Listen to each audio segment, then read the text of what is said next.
రాత్రికాల సమయంలో కొన్ని మాటలు జీవగ్రంథంలో నుండి ఆయన మాటలు, ఆయన ఆలోచన విధానాన్ని, కట్టడలు, విధులు, శాసనాలను మనం పరిశీలించి ధ్యానించిన ప్రకారం మన బ్రతుకులలో ఉన్న దేవుడు అటుదైన పరిశుద్ధాత్మ దేవుని శక్తిని మనకందరికీ దేవుడు దయచేయుగాక. వాక్య సారాంశము భావము మనకు తెలియపరిచి సత్యం నుండి సర్వసత్యం లేక నడిపించును గాక. చేరువచ్చినందుకు ప్రభు నామములో మనుషులు ఉన్నాడు. గ్రంథంలో నుండి ద్వితీయోపదేశ కాండము 6వ అధ్యాయము 12వ వచనం మరొకసారి చదువుకున్నామండి. దాసుల గృహమైన ఐగుప్తు దేశంలో నుండి నిన్ను రప్పించిన యెహోవాని మరువకుండా నీవు జాగ్రత్త పడుము. అయితే మన పితరులను కాపాడినటువంటి దేవుడు ఐగుప్తుల దేశంలో నుండి ఆ యొక్క కట్టబడినటువంటి బందీలుగా ఉన్నటువంటి మన పితరులను కాపాడినటువంటి దేవుడిని మరువకుండా జాగ్రత్త పడము అని లేఖనము మనకు బయలుపరుస్తూ ఉన్నది. ప్రియమైన వారా, దేవుడు చేసినటువంటి విలువైన కార్యాలు, గొప్ప కార్యాలు, మనిషి కోసమే దేవుడు ఎన్నో అద్భుత కార్యాలు, సూచక్రియలు జీవ గ్రంథంలో ఎన్నో ఆయన ప్రత్యక్షత పరుస్తూ చూపిస్తూ, ఆయన మహాశక్తివంతుడు అయినటువంటి దేవుని కుమారుడు, సర్వోన్నతుడు, సర్వశక్తిమంతుడు అని రుజువుపరచుటకే ఆయన ఈ యొక్క అద్భుత కార్యాలు కావచ్చు, సూచక క్రియలే కావచ్చు, చనిపోయిన వారిని లేపడమే కావచ్చు, ఆయన చేయడమే కాదు, ఆయన పిల్లల ద్వారా అనగా ఆయన భక్తుల ద్వారా కూడా ఆయన చనిపోయిన వారిని లేపగలుగుతూ వచ్చినాడంటే ఎంతలా మనిషిని దేవుడు ప్రేమించినాడో మనము తెలుసుకోవాలి. లోకముడు దేవుడు ఎంతో ప్రేమించినాడు. ఆయన ఎంత అంటే తన ముత్తు కుమారుని పోగొట్టుకున్నంతగా, మరణమవునంతగా ఆయన ప్రేమించినాడు. తన ముద్దు కుమారుడు, తనలోని అంశ, తనలోని ఆ యొక్క ఆయనలోని భాగాన్ని పంపించినాడు. ప్రియమైన వాళ్ళ యేసుక్రీస్తు ప్రభువుని, తన సొంత కుమారుణ్ణి మన కోసం. అది ఒక్కరి కోసమా, ఇద్దరి కోసమా, కొంతమంది కోసమా, అంతమంది కోసమా కాదు. ఈ భూమి మీద అడుగు పెట్టినటువంటి ప్రతి మనిషి కోసం, ప్రతి దేశం కోసం, ప్రతి లోకము కోసం ఆయన కేవలము మనుషుల కోసమే కాదు, దేవదూతలకు కూడా ఆయన రక్తము ద్వారా సంధి చేస్తూ సమాధానపరచాలని తండ్రి అభిష్టమైనది. క్రీస్తు ప్రభు రక్తం ద్వారా ఈ సర్వలోకాలను రక్షించుకుంటూ పరలోక రాజ్యంలో దేవదూతలకు కూడా ఆయన రక్తంతో సంధి సమాధానము కలుగజేస్తూ వచ్చిన మన గొప్పదైన దేవుడు. ప్రియమైన వాళ్ళ కనుక అట్టి దేవుణ్ణి, అట్టి నిజమైన దేవుణ్ణి, అట్టి నిజాయితీ కలిగిన దేవుణ్ణి, అట్టి పరిశుద్ధుడైన దేవుణ్ణి మరువకూడదు, జాగ్రత్త అని లేఖనము విశ్వాసులకైతేనేమి, ప్రతి ఒక్కరికి, సేవకులకైతేనేమి, అందరికీ కూడా జాగ్రత్త సుమా, మరువకూడదు. అట్టి సృష్టికర్తను, అట్టి నీతిమంతుని, అట్టి మన ప్రధాన యాజకుని, అట్టి మన గొప్ప గురువుని అని లేఖనాలు మనకు చాలా బలముగా బయలుపరిచినవి. ప్రియమైన దేవుని వాళ్ళ, ఇంకా చూడండి ఏ విధంగా మనం జాగ్రత్త కలిగి ఉండాలని మనకు లేఖనం బయలుపరుస్తుంది. అంటే ఫిలిప్పీలకు రాసినటువంటి పత్రికా అపోస్తలుడైన పౌలు గారు ఫిలిప్పీలకు రాస్తూ చూడండి ఒక మాట మనం చదువుకున్నాము.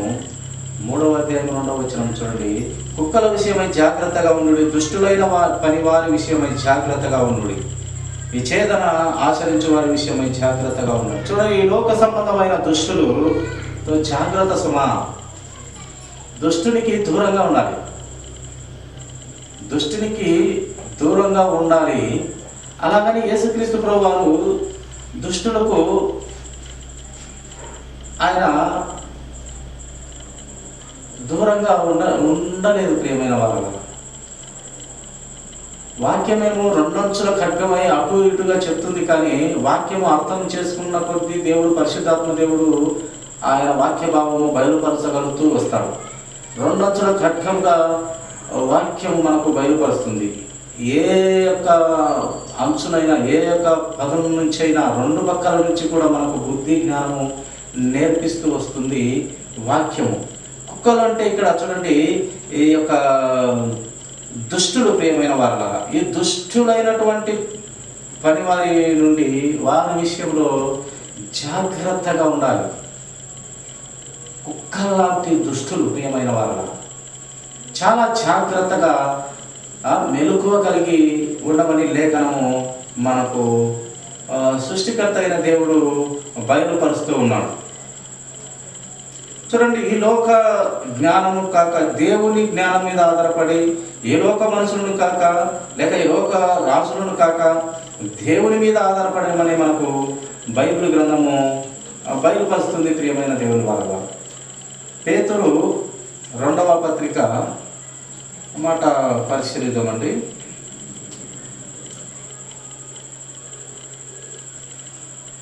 పేతురు 2వ పత్రిక 3వ అధ్యాయము 14వ వచనము మాట చదువుకున్నామండి. ప్రియులారా, వీటి కొరకు మీరు కనిపెట్టువారు కనుక శాంతము గలవారై ఆయన దృష్టికి నిష్కలంకులుగాను నిందారహితులుగాను కనపడినట్టు జాగ్రత్తగా పడు. దేవుని దృష్టికి ఎలాగా కనపడాలి, కనపడుతూ జాగ్రత్తగా ఉండమంటుందంటే, నిష్కలంకులుగాను, ఏ పాపము అంటించుకున్నటువంటి వారుగా ఉండాలి. నింద వేసినటువంటి వారుగా, ఒకరు ఏదెత్తి చూపునటువంటి వారిగా నీ ప్రవర్తన కానీ, నీ చూపు కానీ, నీ యొక్క ఆలోచన విధానం కానీ, నీ బిహేవియర్ కానీ కనపడకూడదు. దేవుని ఎదుట ఎలా ఉండాలంటే, నిందారహితులుగా కూడా కాకుండా నిష్కలంకులుగాను ఉండాలి. నిందారహితులుగా ఉండకూడదు. దేవుని ఎదుట మనము తల ఎత్తుకొని గౌరవంగా నిలబడగలగాలనేది కుమారుని యొక్క తండ్రి చెప్పినటువంటి మాటను నెరవేర్చే కుమారుని యొక్క ఆలోచన ప్రియమైన వారు. తండ్రి ఎదుట తల ఎత్తుకొని, ఇదిగో నా కుమారుడు, ఇదిగో నా కుమార్తెలు అని గౌరవంగా చెప్పుకొని తల ఎత్తుకొని బిడ్డలుగా మీరు ఉండాలని లేఖనాలు మనకు జాగ్రత్తగా మనకు బయలుపరుస్తూ ఉన్నాయి ప్రియమైన వారు. 16వ వచనం చూస్తాము. అదే అధ్యాయంలో 3వ వచనం, 3వ అధ్యాయంలో 16వ వచనం 17 కూడా చూస్తామండి. వీటిని గురించి తన పత్రికలన్నింటిలోనూ బోధించుచున్నాడు. అయితే వాటిలో కొన్ని సంగతులు గ్రహించుటకు కష్టమైనవి. వీటిని విద్యాహీనులను, అస్థిరులైన వారును తక్కిన లేఖనము అపార్థం చేసుకున్నట్లు తమ స్వకీయ నాశనమునకు అపార్థము చేయదు. చూడండి ప్రియమైన దేవుని వారులారా, విద్యాహీనులు నిజంగా ఇప్పుడున్న పరిస్థితులు చూస్తే విద్యావంతులే వాక్యాన్ని అర్థం చేసుకోలేక అర్థము కాక సతమతం అవుతూ ఉన్నారు. విద్య బాగా అభ్యసించిన వారు, విద్య బాగా ఎరిగినటువంటి వారే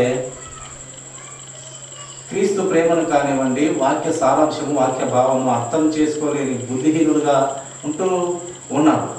అలాంటిది ఈ యొక్క లేఖనము మనకు ఏం తెలియపరుస్తుంది? విద్యాహీనులు, విద్య లేకుంటే వాక్యము అర్థమవదు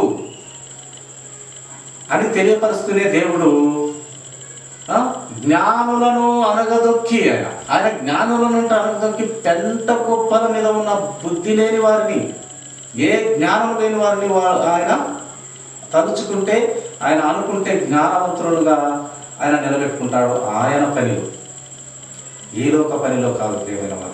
ఆయన పనిలో ఏ జ్ఞానం లేని వారికి కూడా జ్ఞానం ఇచ్చి ఆయన పనిలో జ్ఞానవంతులుగా నిలబెట్టుకోగలిగిన సమర్థుడైన ప్రభు మన యేసుక్రీస్తు ప్రభువారు. కనుక లేఖనము, విద్య లేకుంటే లేఖనము అపార్థం చేసుకునే బుద్ధిహీనులు కూడా ఉన్నారు అని లేఖనంలో మనకు బయలుపరుస్తుంది ప్రియమైన వారులా. 17వ వచనం, ప్రియులారా, మీరు ఈ సంగతులను ముందుగా తెలుసుకొని ఉన్నారు కనుక మీరు నీతి విరోధుల తప్పుడు బోధ వలన తొలగింపబడి మీకు కలిగిన స్థిర మనసును విడిచిపోయకుండా కాచుకొని ఉండుడి. తప్పుడు బోధ వల్ల మీరు పడిపోకుండా స్థిర మనసు కలిగి పడిపోకుండా మీరు మీ హృదయాలను కాచుకొనుడి, జాగ్రత్తగా ఉండండి అని లేఖనాలు మనకు బయలుపరుస్తూ ఉన్నాయి ప్రియమైన వారు. ఇంకా మనకు చూడండి, ఇంకా కొన్ని మాటలు మనము గ్రంథంలో పరిశీలించినట్లయితే యోహాను రెండవ పత్రిక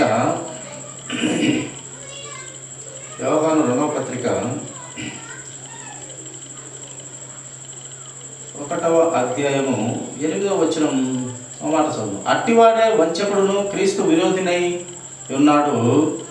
మేము మీ మధ్యను నెరవేర్చిన కార్యములను చెడగొట్టకొనక మీరు పూర్ణ ఫలము పొందునట్లు జాగ్రత్తగా చూసుకునుడి. ఎలా ఉండాలని లేఖనం బయలుపరుస్తుంది? ఆయన రక్తంలో కడగబడినటువంటి బిడ్డలుగా పూర్ణ ఫలము పొందినట్లుగా జాగ్రత్తగా చూసుకునుడి. పూర్ణ ఫలము పొందేది బిడ్డలుగా ఉండాలి. ఫలించేది కొమ్మలుగా ఉండాలి. యేషోబు ఫలించేది కొమ్మగా ఉన్నాడు. దేని బట్టి ఆయన ఫలించేది కొమ్మగా ఉన్నాడు? చేయని తప్పుకు శిక్ష అనుభవించి, తప్పు చేయలేదు శిక్ష అనుభవించాడు. యేసుక్రీస్తు ప్రభువారు కూడా తప్పు చేయలేదు, శిక్ష అనుభవించాడు. తండ్రి దగ్గర బలా నమ్మకమైన నా యొక్క కుమారుడా అనిపించుకున్నాడు.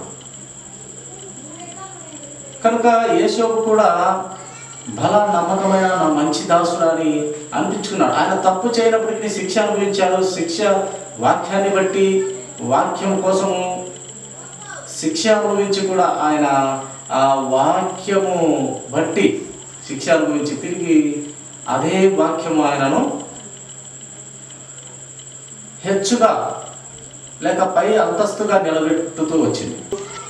ఆయన ఈ శరీరము మనకు ఇచ్చినందుకు ఈ లోకమైతే మనది కాదు, ఇది శాశ్వతము కాదు, ఇక్కడ మనము యాత్రికులము, ఇక్కడ మనము పరదేశులము అయిన ఈ దేశంలో మనము ఈ కొద్ది కాల సంవత్సరములలో మనము దేవునికి నమ్మకంగా నీతిగా ఆయన ఇచ్చినటువంటి కట్టడలు, విధులు, శాసనాలు ప్రకారం మనం బ్రతికినట్లయితే మనకు నిత్యత్వంలో, ఎక్కువ జీవితంలో, శాశ్వత కాలంలో తండ్రి యొద్ద మనకు చోటు ఇస్తున్నాడు. తండ్రితో మనకు అవకాశం ఇస్తున్నాడు. తండ్రి దగ్గర ఉండటకు ఆ యొక్క నిత్య విశ్రాంతిలో అనగా పరలోక రాజ్యంలో మనకు అవకాశం ఇస్తాం. పరిశుద్ధ పిలుపుతో ఆ పరలోక రాజ్యానికి మనము ఆహ్వానం పలుకుతూ ఉన్నాడు దేవుడు. కనుక ఈ కొద్ది కాల సంవత్సరములలో మనము దేవునికి ఇష్టంగా ఉన్నట్టయితే మనము ఎక్కువ జీవితంలో అనగా నిత్యత్వంలో మనము దేవుడు అక్కడ మనకు శాశ్వత కాలంలో మనకు ఏమంటాము బహుమానాలు ఇస్తాడు, చాలా కిరీటాలు ఇస్తాడు. చాలా మహిమ కలిగిన పట్టణంలో అధిక మహిమలకి మనము పెట్టగలిగిన దేవుడు మనకు పరమందు ఉన్నాడు ప్రియమైన వారు. కనుక మనము పూర్ణ ఫలం పొందాలని దేవుడు కోరుతున్నాడు. మనము పుట్టించింది అభివృద్ధి మనము మంచి ఫలాలుగా ఉండాలని దేవుడు మనకు సమస్తమును కలుగజేసి మనకు ఇచ్చినట్టుగా బైబిల్ గ్రంథము దేవుని నోట నుండి వచ్చినటువంటి వాక్కులు మనకు బయలుపరుస్తూ ఉన్నాయి ప్రియమైన దేవుని వారలా. అలాగే దేవుడు మనకు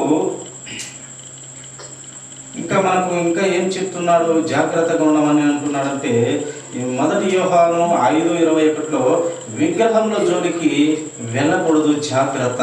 విగ్రహంలో జోలికి వెళ్ళకూడదు. ఎందుకంటే అది ఆయన సత్యము, వాస్తవము అయినటువంటి దేవుడు. ఆ యొక్క విగ్రహాలలో ఏ సత్యము లేదు, ఏ వాస్తవం లేదు. ఆ విగ్రహారాధనలు మంచిది కాదు. ఆ విగ్రహారాధనను దేవుడు ఏమిటితో పోల్చుతూ వచ్చినాడంటే వ్యభిచారంతో పోల్చుతూ వచ్చినాడు. కనుక వాటితో ఆ విగ్రహారాధన దేవునికి నచ్చదు ప్రియమైన వాళ్ళ. కనుక చూడండి, ఆ యొక్క విగ్రహారాధన ఉన్న చూడండి ఒక మనిషిని దేవుడు శపించినట్టుగా మనము లేఖనంలో చూస్తాము. చూడండి, హెబ్రీయులకు రాసినటువంటి పత్రిక 12:16 మాట మనం చూస్తాం. చూడండి, హెబ్రీ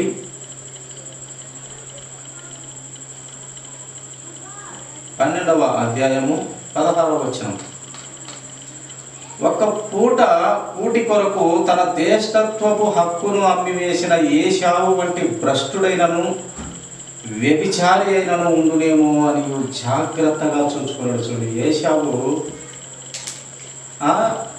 పెద్ద పాపము చేయలేదు అనిపిస్తుంది ఈ లేఖనం చూస్తే.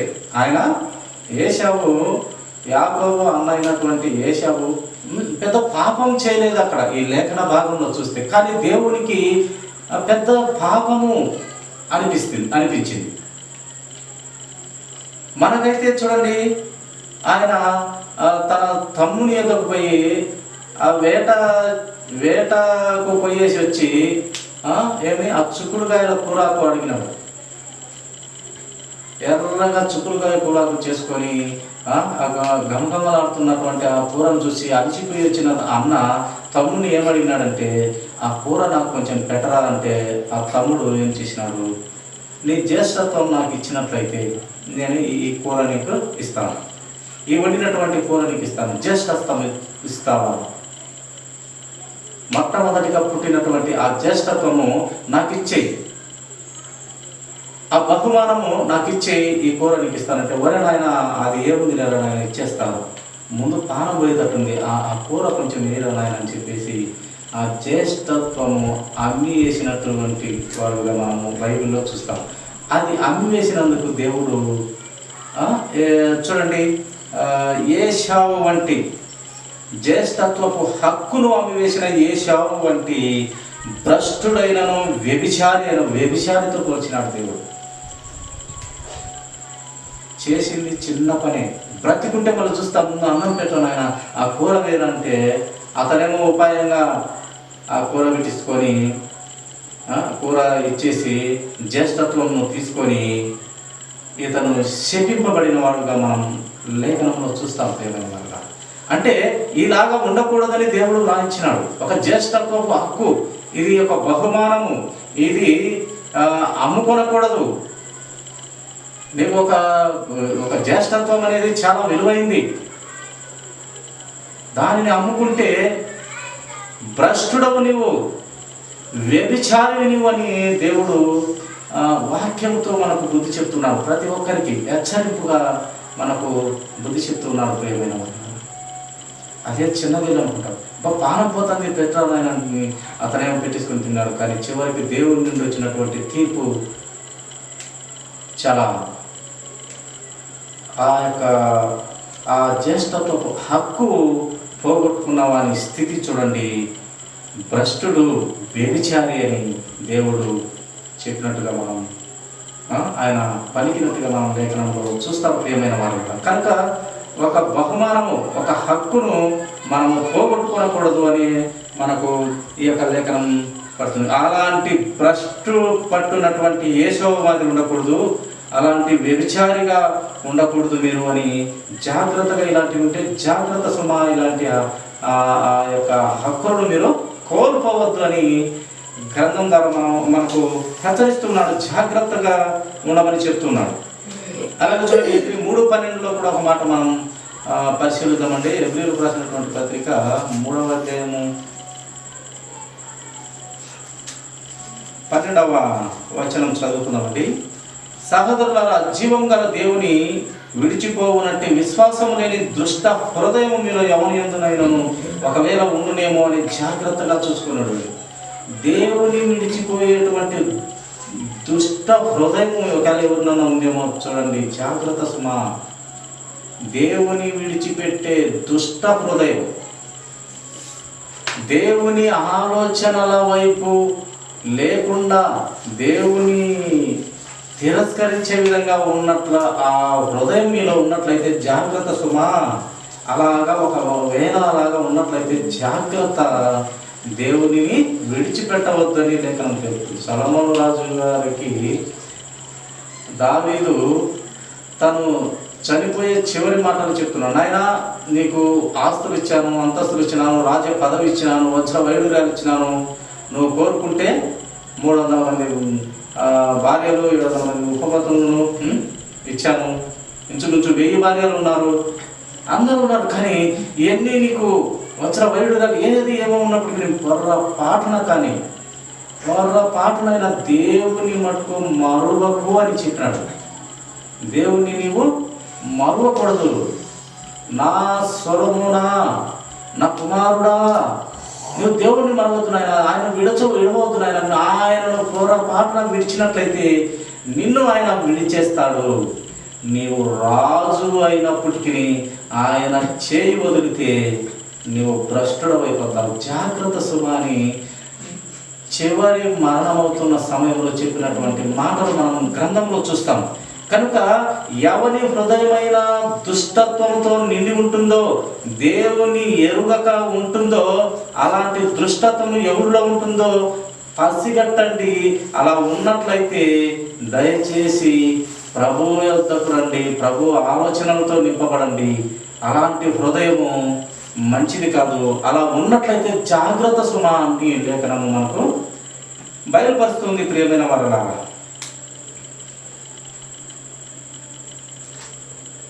ఇంకా మనము ఎలా ఉండమని లేఖనాలు మనకు ప్రత్యక్షత పరుస్తూ ఉన్నాయంటే చూడండి, తిమోతికి రాసినటువంటి 2వ పత్రిక, అపోస్తలుడైన పౌలు గారు తిమోతికి రాసినటువంటి 2వ పత్రిక మాట మనం పరిశీలిద్దామండి. 2వ అధ్యాయము 15వ వచనం. దేవుని ఎదుట ఎలా ఉండాలని చెప్తున్నాడు ఈ యొక్క తిమోతికి.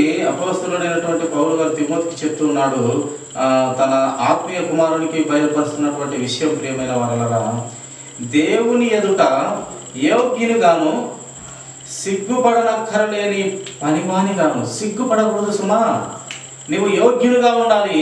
సిగ్గుపడనక్కరలేని పనివానిగాను, సత్యవాక్యమును సరిగా ఉపదేశించు అనిగాను నిన్ను నీవే దేవునికి కనపరుచుకొను. నిన్ను నీవే దేవునికి కనపరుచుకొనుటకు జాగ్రత్త పడు తిమోతి. ఎలా జాగ్రత్త పడమంటున్నాడు? సత్యవాక్యమును సరిగా ఉపదేశించేవానిగా, సిగ్గుపడనక్కరలేని పనివానిగాను, ఒక యోగ్యునిగాను నువ్వు దేవుని ఎదుట నిన్ను నీవే ప్రత్యక్షత పరుచుకోవు తిమోతి.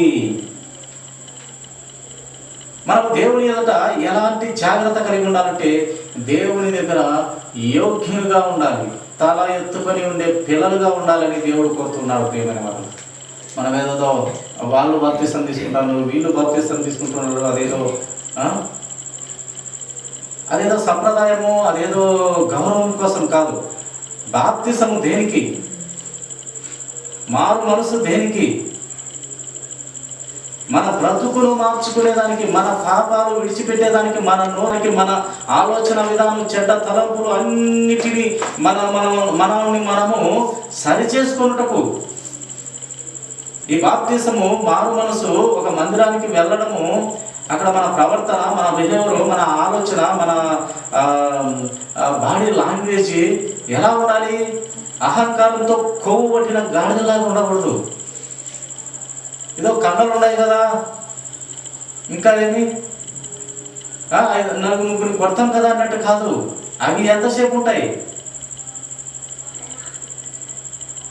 మనల్ని మనము దేవునికి యోగ్యునిగా, మనల్ని మనము సరి చేసుకునే బిడ్డలముగా దేవుని సన్నిధిలో కనపడాలి, దేవుని యోగ్యునిగా కనపడాలని తిమోతికి చెప్తూ ఉన్నాడు. ఆత్మీయ తండ్రి బయలుపరుస్తూ ఉన్నాడు. ఇది ఒక తిమోతికే కాదు, యావత్ ప్రపంచానికి, క్రైస్తవ సంఘంలో ప్రతి బిడ్డకు తెలియపరిచే ముఖ్యమైన శక్తివంతమైన మాట. ప్రియమైన వారు, మనము ప్రతిరోజు వాక్యంతో సరిచేయబడుటకే మనకు బాప్తిసము, మారు మనసు, ప్రతిదిని మందిరంకు వెళ్తున్నామంటే మనలోని లోపాలను సరిచేసుకొనుటకే, మనల్ని మనము సరి చేసుకున్నట్టుకే, మన లోపాలను సరి చేసుకున్నట్టుకే, మన అహంకార గర్వాన్ని తగ్గించుకున్నట్టుకే, ప్రతిరోజు వాక్యం ద్వారా సరి చేయబడుటకే, నిత్యత్వంలో దేవుని ఎదుట నిందారహితులుగా ఉండకుండా ఉండుటకే, నిష్కలంకులుగా అక్కడ ఉండకూడదని, కల్మషము లేనటువంటి బిడ్డలుగా తండ్రి ఎదుట నిలబడటకే. కనుక ఈ కొద్ది కాలంలో, ఈ కొద్ది సంవత్సరాలలో, ఈ యొక్క 60-70 సంవత్సరాలలో మనము దేవునికి ఇష్టలుగా ఉండి, ఆయన ఇచ్చే ఎక్కువ కాలము అనగా శాశ్వత కాలము, తండ్రితో ఎక్కువ కాలము ఈ కొంచెం కాలంలో నమ్మకంగా ఉన్నట్లయితే ఎక్కువ కాలంలో ఆయన మనల్ని నిత్య విశ్రాంతిలో మనకు ప్రతి బహుమానము, కిరీటాలు చాలా ఉన్నాయి పరలోక రాజ్యంలో. చాలా విలువైన దేశం అది, చాలా విలువైన పట్టణం అది, చాలా విలువైన రాజ్యం అది. ఆ రాజ్యము మన ప్రభు క్రీస్తు ప్రభు వారు కట్టి వెళ్ళారు. మన హృదయాన్ని ఆలయముగా కట్టి వెళ్ళాడు ఆయన. మన హృదయాన్ని ఆయన ఆలయాలుగా కట్టినాడు. ప్రతి ఒక్కరి హృదయము ఆ దేవుని మందిరము. ప్రతి ఒక్కరి హృదయము దేవుని మందిరము. హృదయాలే మందిరాలు ప్రియమైన వారు. ఏదో ఈ చేతులతో కట్టే ఈ గోడలు కాదు మందిరాలు. ప్రతి ఒక్కరి హృదయమే దేవుని మందిరము. ఆ మందిరాలలో ఏ భ్రష్టత్వం సంబంధమైన ఏ కల్మషంతో కూడుకున్నటువంటి ఆలోచనలు ఉన్నా త్రోలివైన కుమారుడా తీసివేయి, జాగ్రత్త పడము అని లేఖనాలు మనకు బయలుపరుస్తూ ఉన్నాయి ప్రియమైన దేవుని పిల్లలారా.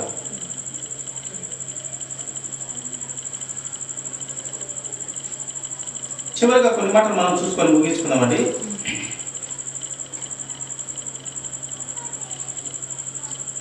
హెబ్రీయులకు రాసినటువంటి పత్రిక 4వ అధ్యాయము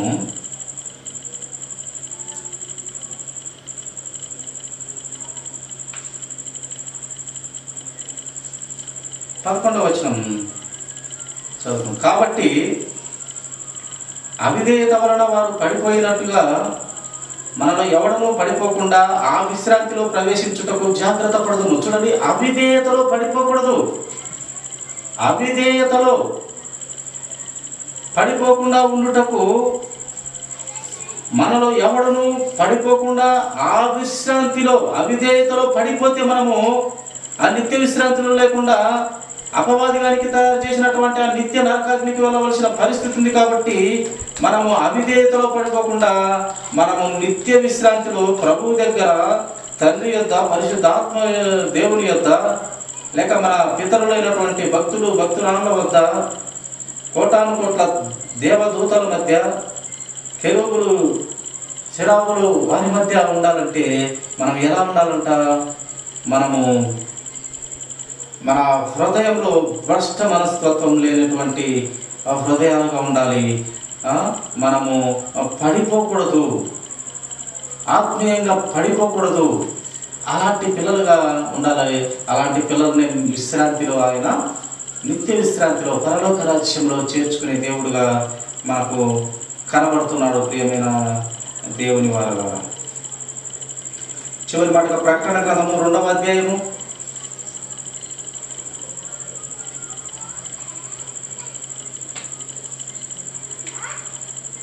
26వ వచనం మనం చదువుకున్నాం ప్రియమైన వారగా.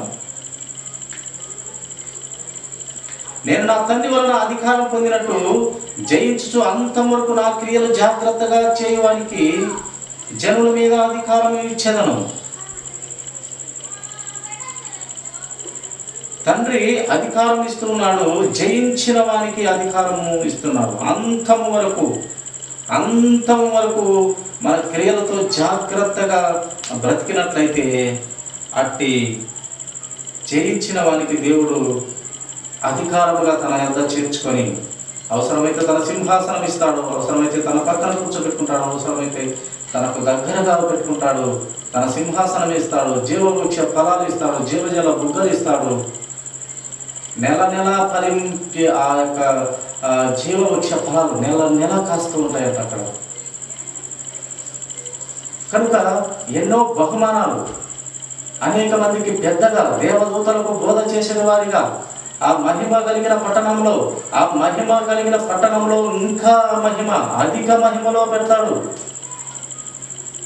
కృప వెంబడి కృప ఇచ్చే దేవుడు, మహిమ నుండి అధిక మహిమలోకి పెట్టగలిగిన సమర్థుడైన దేవుడు మనకు పరమందున్నాడు. కనుక ఆయన పెట్టినటువంటి నియమ నిష్టలు, కట్టడలు, విధులు, శాసనాలు, ఆయన ఆజ్ఞలను ఒక్కటి కూడా విడిచిపెట్టక ప్రతిరోజు వాక్యంతో సరిచేయబడాలి ప్రియమైన వారు.